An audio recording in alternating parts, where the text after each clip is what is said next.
Welcome back to the Black and White Bistro Show, where black and white photographers meet. We're glad you're here. Today is episode number 6 of the Black and White Bistro, where our goal is simple: to provide a quality space where artists who enjoy black and white photography can come and get to know each other, and maybe even learn a little something from our guest artists. I'm your host of the Black and White Bistro Show, DavidLPayne, known here on Vero as @KaijuCreative_black and white. I chase light and shadows wherever I can find them in my favorite genres of street, architecture, conceptual, and macro. My preferred creative tool of choice is the full-frame Leica Q2 Monochrome, which only shoots in 11 colors: black, white, and the 9 shades of gray in between. So far, we have brought you some of Vero's best black and white photographers, including Juan Carlos Pascual Lopez, Russ Kurland, Ralph Dubelfeld, and Bastian Struck.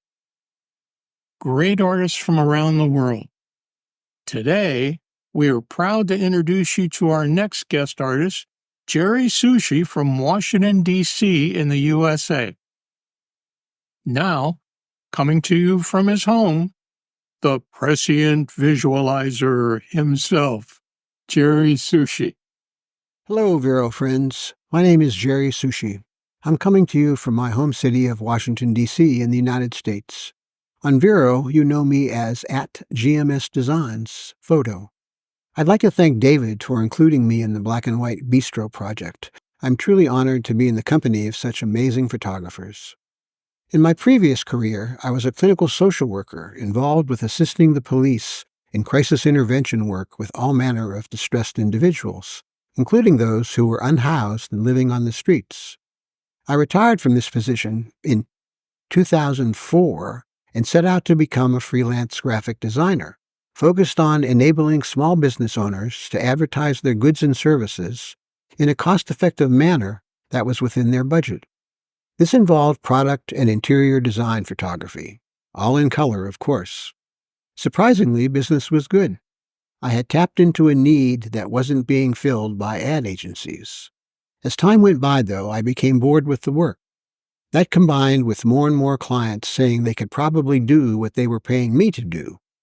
So rather than argue the point, I transitioned from doing to teaching and established my current one-to-one tutoring business, helping aspiring photographers learn about their newly purchased cameras, post-processing, digital asset management, and the art of black and white street photography. This is a business that I continue today. What distinguishes me from thousands of YouTube videos that cover the same topics is I am the photographer at your elbow. Some people just learn better in person, and those are my clients. Over the years, I have used a variety of digital cameras, but settled into the Fuji system, where I now happily reside with my Fuji X-T5 and 4 prime lenses, a 27, a 35, a 56, and a 75 millimeter. Zooming with my feet is a way of life. As Robert Capa famously once said, if your pictures aren't good enough, you just aren't close enough. Words to live by. Over the years, shooting in black and white has become my preferred choice, and one that many of my clients seek to experience as well. I hope you enjoy these photos that I've selected for this video. I always enjoy talking about my work, so feel free to be in touch. And again, thanks for watching.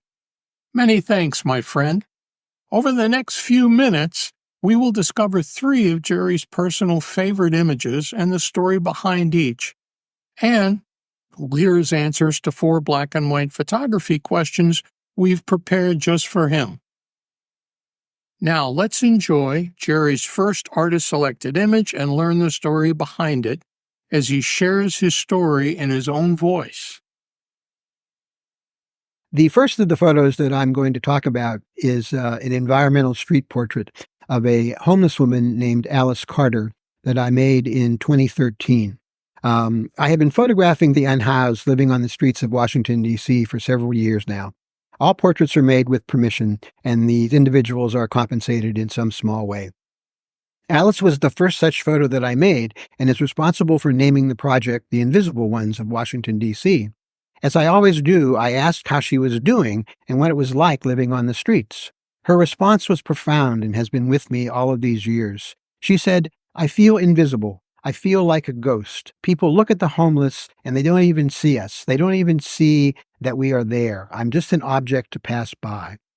My goal has been to not solve the homeless problem in my city, but to simply raise some small measure of awareness about the humanity of these people who have been reduced to being invisible. When I post their photo, I encourage people who pass them by to simply stop, say hello, and ask how they are doing. It does make a difference. And the homeless folk that I talk to will tell you that they really appreciate the fact that anyone will stop by for a moment or two out of their busy day and ask how they are or if there's anything that they need. What struck me the most about Alice's photo is the look in her eyes and the ghostly demeanor she has. It's haunting for me. That's really the best way I can describe it, and has always stuck with me. And in fact, people who have seen this photo and comment on that very thing, they are just taken by Alice's appearance. So that's what I think matters to me most when I'm taking these sort of environmental portraits. We asked Gerry, what is it about street photography that you find so inspiring and exciting? Here's what he told us. I like the opportunity to be spontaneous and creative. The idea that a really great composition may be just around the next corner motivates me. To be rewarded with a photograph that I'm pleased with reinforces that motivation for me. Next, we asked Gerry, once he decided to shoot black and white photography, what was the most difficult obstacle for you, and how did you overcome that obstacle? He said, I had to stop thinking that the viewer would see my black and white photos as somehow less than desirable, because all the color was stripped away. That, plus the thought that I might be seen as trying to be elitist or something in some way, shooting mostly in black and white when most others were shooting in color. Once I embraced shooting what made me happy, black and white, rather than what I thought others wanted to see, I was able to move on and progress.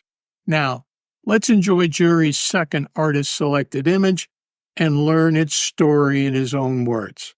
The second example of my work in the street photography genre is street architecture.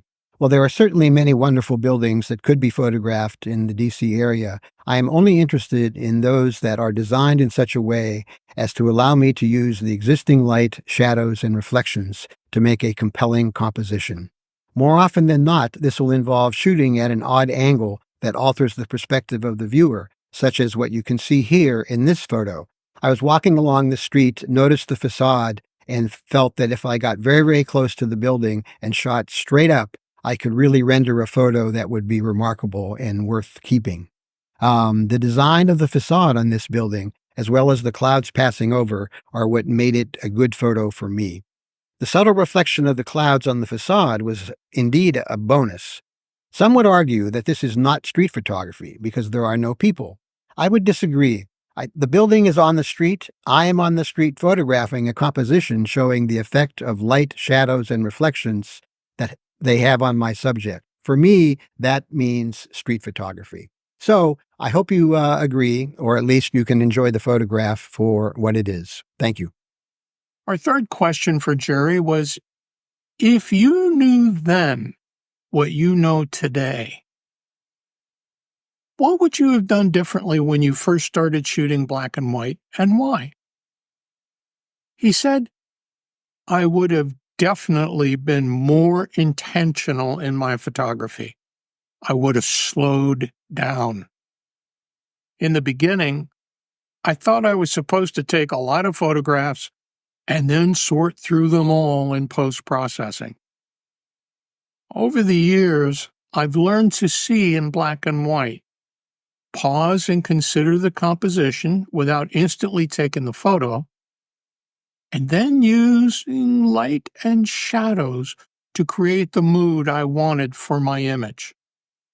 This has resulted in my prioritizing quality over quantity. Our final question to Gerry was, how would you describe yourself as a photographer? And what's your perfect equipment setup?